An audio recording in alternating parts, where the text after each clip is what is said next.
안녕하세요.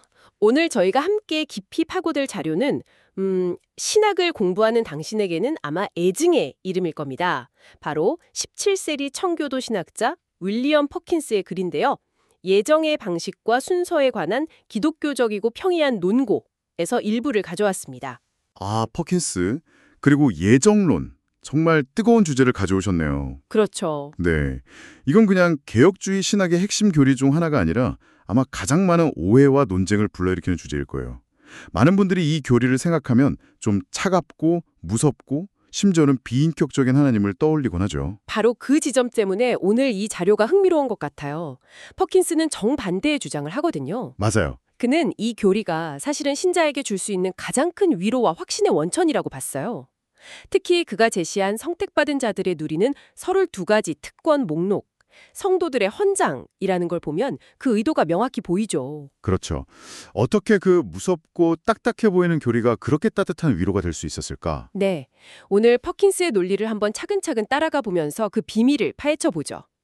자, 퍼킨스는 글의 시작부터 사람들이 이 주제를 얼마나 꺼리는지, 뭐랄까 정확히 알고 있더라고요. 아, 네.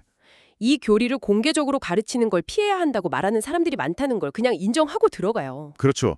일종의 선제 방어를 하는 셈인데 그러면서도 아주 단호하게 아니다. 이건 반드시 가르쳐야만 하는 유익한 교리다라고 딱 못을 박습니다. 그의 첫 번째 근거는 아주 단순하고 또 강력해요. 성경에 기록되어 있기 때문이다. 아, 그냥 그게 끝이군요. 신명기 29장 29절을 인용하면서 감추어진 일은 우리 하나님 여호와께 속하였거니와 나타난 일은 영원히 우리와 우리 자손에게 속하였나니 라고 말해요. 그러니까 하나님이 계시하신 이상 우리가 이걸 임의로 숨기거나 무시할 권리가 없다는 거죠. 성경에 있고 유익하다는 건 알겠는데 이걸 굳이 설교단에서 선포해야 할 의무까지 있다고 본 건가요? 그건 좀 강한 주장처럼 들리는데요. 네, 바로 그 지점입니다. 그리고 퍼킨스는 한 걸음 더 나아가죠. 단순히 의무라고 말하는 데서 그치지 않고 이걸 전하지 않은 것이야말로 목회자의 직무유기다 라고까지 강하게 주장합니다. 와, 직무유기요? 네, 사도행전 20장에서 바울이 내가 꺼리지 않고 하나님의 뜻을 다 여러분에게 전하였음이라 고 말한 구절을 인용해요. 퍼킨스에게 예종론은 하나님의 모든 뜻의 일부이고 이걸 빼고 가르치는 건 복음을 온전히 전하지 않는 것과 같다고 본 거예요.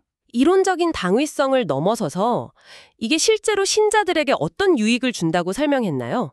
이게 핵심일 것 같은데요. 물론이죠. 퍼킨스는 여기서부터 본격적으로 목회자로서의 면모를 보여줘요. 첫째, 이 교리는 하나님의 속성을 가장 선명하게 보여준다고 말해요. 그분의 전지전능하심, 절대주권, 그리고 결코 변하지 않는 신실하심 같은 것들이요.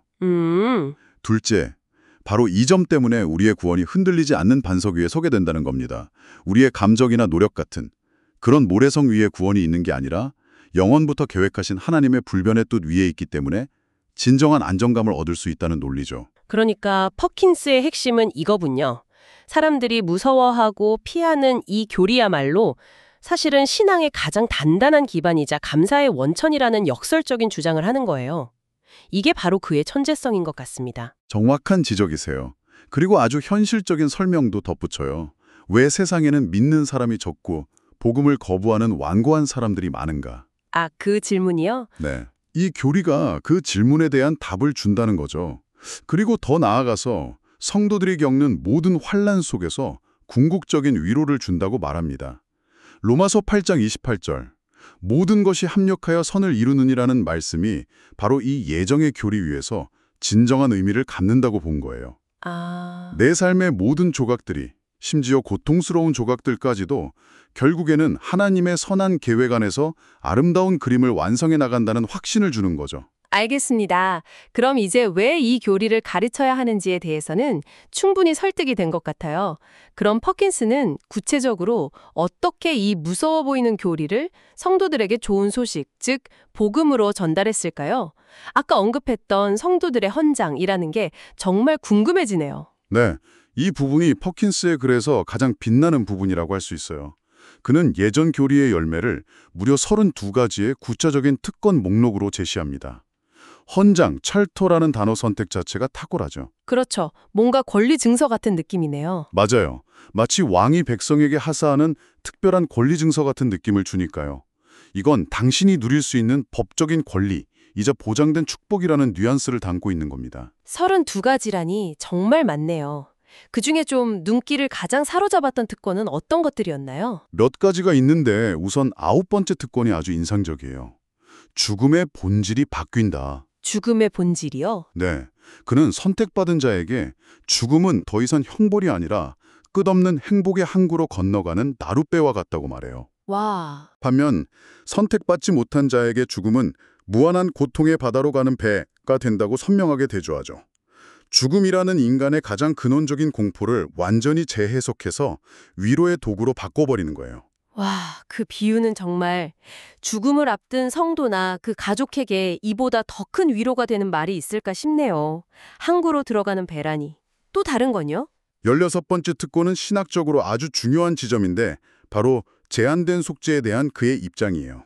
아, 제한 속죄. 네, 그는 그리스도의 보혈이 그 가치에 있어서는 수천 개의 세상을 구속하기에 충분할 만큼 무한하지만 그 효력에 있어서는 오직 선택받은 자들만을 위해 흘려졌다고 단언해요. 이 부분이 많은 사람들을 좀 불편하게 만드는 지점이기도 하죠. 너무 배타적으로 들리니까요. 퍼킨스는 이걸 어떻게 설명하나요? 아주 생생한 비유를 들어요. 세 사람이 물에 빠졌는데 어떤 사람이 배를 타고 가서 그중 한 사람만 건져주고 나머지 둘은 그냥 내버려두는 상황을 상상해보라는 거예요.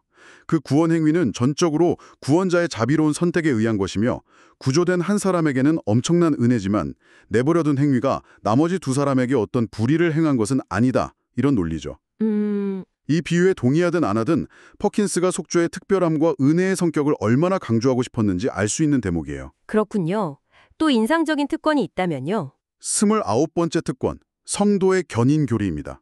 한 번 구원받은 성도는 결코 궁극적으로는 신앙을 잃어버리지 않는다는 가르침이죠. 아, 견인. 네, 여기서 퍼킨스의 목회적 상상력이 정말 빛을 발해요. 그는 신앙생활의 현실적인 어려움을 외면하지 않아요. 우리의 믿음이 때로는 구름에 가려진 태양처럼 보이지 않을 수 있고 아, 썰물 때 템스강처럼 바닥을 드러낸 것처럼 보일 수 있다고 인정해요. 와, 그 비유는 정말 신앙 때문에 힘들어해본 사람이라면 누구나 무릎을 탁 칠 만한 비유네요.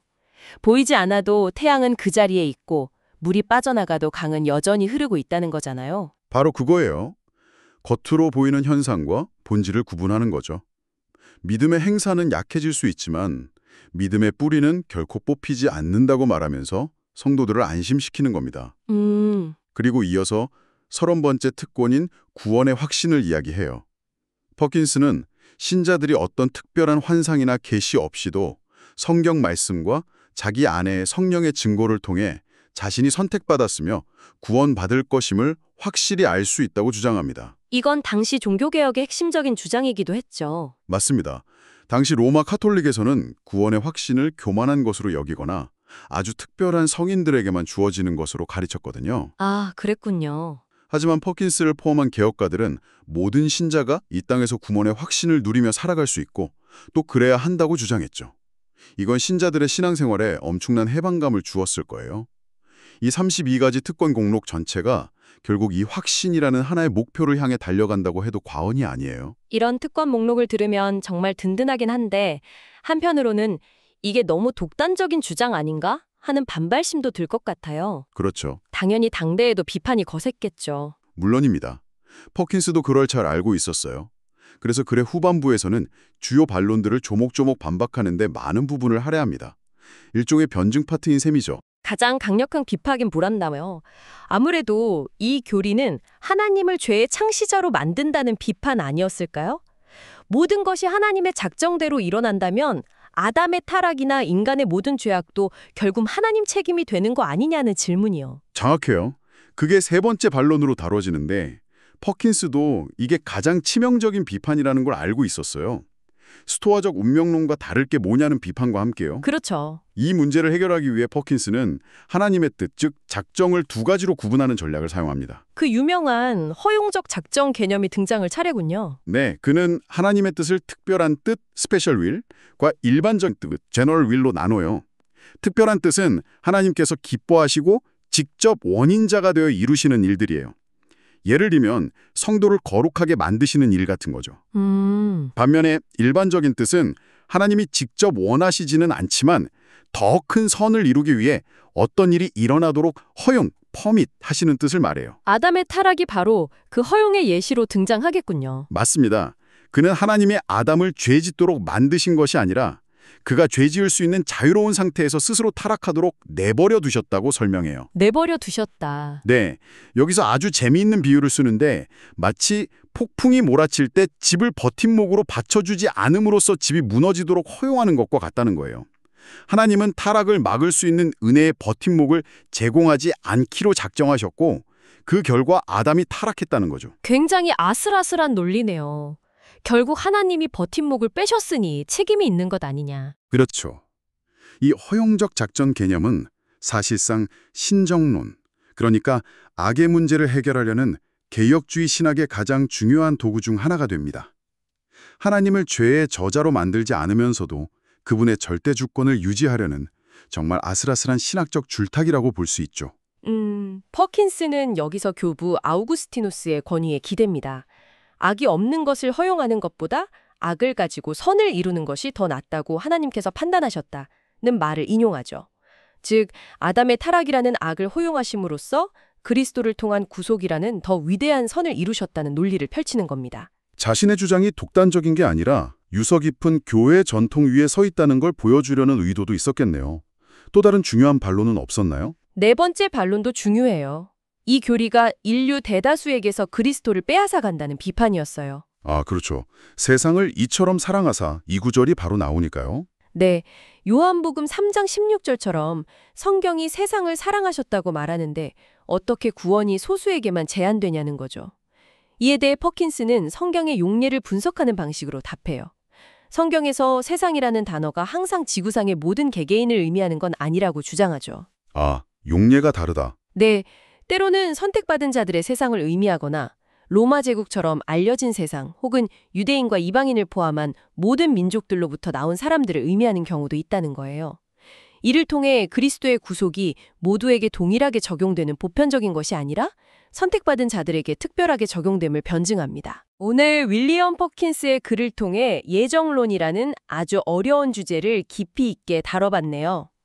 처음에는 사람들이 왜 이 교리를 가르치기 꺼려했는지, 그리고 퍼킨스는 왜 그럼에도 불구하고 반드시 가르쳐야 한다고 주장했는지를 살펴봤고요. 그리고 그가 어떻게 이 교리를 성도들의 헌장이라는 32가지 특권 목록을 통해 구체적이고 목회적인 위로와 확신의 메시지로 바꾸어냈는지도 확인했죠. 구름 뒤의 태양이나 썰물 때의 템스강 같은 비유들은 정말 인상 깊었어요. 맞아요. 마지막으로는 이 교리를 향한 날카로운 신학적 비판들에 대해 퍼킨스가 허용적 작정과 같은 개념을 통해 얼마나 치밀하게 변증했는지도 살펴봤습니다. 정말 엄격한 논리와 뜨거운 목회적 관심이 어떻게 만날 수 있는지를 보여주는 좋은 예시 같아요. 맞아요.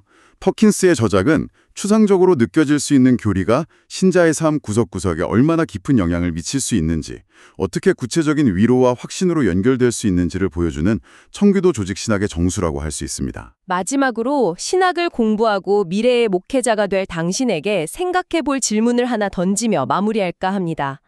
퍼킨스는 이 글의 다른 부분에서 신자가 자신이 선택받았음을 확신할 수 있는 12가지 내적 증거 목록을 제시해요. 예를 들어 형제들을 향한 진실한 사랑, 하나님에 대한 경외심, 주에 대한 깊은 혐오감 같은 것들입니다. 아, 그 목록도 유명하죠? 네. 17세기에 이 목록은 성도들에게 구원의 확신을 주는 중요한 도구가 되었을 겁니다. 하지만 만약 오늘날 당신이 목회 현장에서 성도들에게 이런 구원의 증거, 체크리스트를 제시한다면 이것이 과연 위로를 줄까요? 아니면 자기 점검의 늪에 빠져게 해서 또 다른 종류의 불안감을 낳게 될까요? 17세기의 목회적 해법이 21세기의 영적 고민 앞에서도 여전히 유효할지 한번 깊이 성찰해볼 문제가 아닐까 싶습니다.